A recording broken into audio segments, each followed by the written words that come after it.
But my name's Terrence Bates, and here's my question. I'm 49 years old as well, and I have never seen our country in such chaos. My question is this. Do you think the left is so unhinged and so chaotic because they are desperate for attention, because all the attention right now is on President Trump and how well he's doing? You know, I think that's part of it. I think that's part of it. I also think, and I've thought a lot about this just because my show, you know, whatever you like it or not, it's like the only show where there is a debate every night, and I try to make it a more symmetrical debate. It's very hard to get good, you know, I don't want to beat up on like some college kid every night. It's like, you know what I mean? I don't need to do that. I don't enjoy doing that. So I really try to get the other side to the extent as possible. So I see a lot of what people I disagree with say. And I've really concluded that the differences are far deeper than I thought they were. And Trump has brought this into stark relief because we're not having, so for my whole, I've been in TV 22 years and mostly on debate shows. And for most of that time, we were having policy debates. What I thought were, you know, I'm pretty literal, as you may have revealed.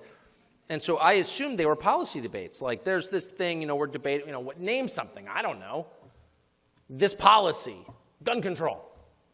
I would have these gun control debates, and I mean, I'll admit I'm a lifelong hunter, and I, you know, own a lot of guns, so maybe I'm emotional, too emotional about it or something, but I don't think I'm that emotional, and I would have these debates, and I'm like, okay, here's the data, you know, here's the social science, I'm showing you mine, you show me yours, and we'll decide who's got a better case.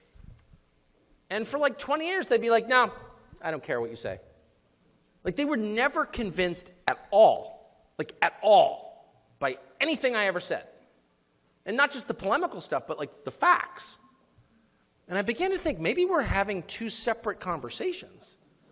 Maybe I'm trying to win this person over with reason, but this person is doing something very different. Maybe this person is just trying to exert control over me. And I thought, that can't be right, because who would want to control another person? That's like literally the last thing I would want to do. I'm going to have zero interest in that. Because I don't need to, because I have like a happy life and happy marriage and happy kids, and I don't want to control other people. Why would you want that? I just think it's bizarre. It's so far from the way I see the world that I just couldn't imagine that anybody else felt that way, which is a huge mistake, actually. You know, just because you don't like pistachio doesn't mean someone else doesn't. You know, people have different motives, actually. And what I've concluded is that this is not at all a policy debate, and I'm an idiot for pretending it was for all these decades. What it's really about is power. So conservatives, or I don't even know conservative, what is the word anymore? I don't even know.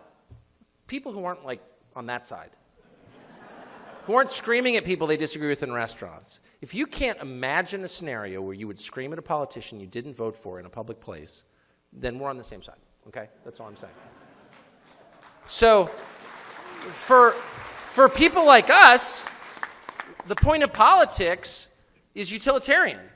Like you vote for someone in order that like whoever's in power back off enough that you can have a happy family or a successful business or go to church, whatever church you want, you know, just like to make room for the things that actually matter, which are not politics. Okay, that's the whole point from our perspective of the system, is to give us enough freedom to do our thing. That's not how they see it at all. So it really does break down according to temperament. It's not like people are convinced most of the time to join a side. It's like they feel it. I see it in my own children. I really do. I had one child I thought was liberal. I'm serious. Because we'd walk through Georgetown, and there were these homeless people, and most of my kids were like, hey, back off, homeless guy. And then I had this one daughter who's like, can we take him home? And I'm like, oh, liberal. And I always used to say to my wife, you know, she's going to grow up, she's going to be chaining herself to the White House gates for animal rights or something. You know what I mean? I really like this child so much, though. So it was like, okay, you got one liberal out of four, it's fine. That child has not turned out to be liberal at all, like at all, because she went to all these liberal schools, and she looks around and she goes, I'm not quite sure what you're into, but I'm definitely not into that at all. Like, I don't want any part of that. Why do you want any part of that? It's not about the policies. It's like because she's kind of a happy person. And she doesn't need to join a group of unhappy people in order to feel powerful. So what it really comes down to is that the left is a party-based movement. I didn't get this for years, even though it's my job to understand it. I never understood it. It's a party-based movement. The average Republican is a Republican because it's the party that's closest to his views, right? But like if the Republican Party supported something you didn't agree, that you really hated, you'd be like, yeah, no, I'm not voting for you anymore. Right? Of course. Your loyalty isn't to the Republican Party. They just may be the party that represents you. So you want to see them win. So you'll be left alone. The Democratic Party, doesn't matter what they do. They invaded Canada tomorrow. You'd watch every MSNBC anchor and be like, Canada's been a threat for a long time. We haven't really talked about it. There are Canadians living in our midst. Let's intern them. I'm not kidding. They obey. They're obedient little people. And they're obedient because the group is where their power comes from. This explains a lot, actually. It explains their hysteria at Trump and Brett Kavanaugh and the Congress.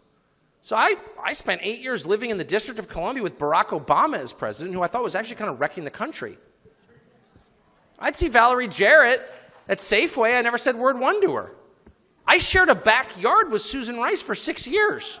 Yeah, I did. I mean, we didn't share a backyard. Our backyards, we had a fence between our backyards. There's her house right there. Shaving, and there's Susan Rice. Yeah, okay.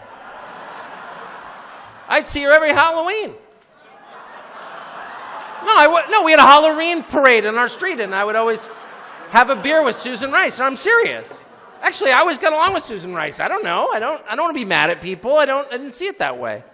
By the way, one of her kids became this right winger at Stanford. Good for him. Anyway, but the point is, it never occurred to me, as much as I profoundly disapproved of what she was doing, to be mean to her, because why would you ever do something like that? It's just it never even occurred to me. Our kids played in the same soccer team, actually. But anyway, whatever. The point is, because it's D.C.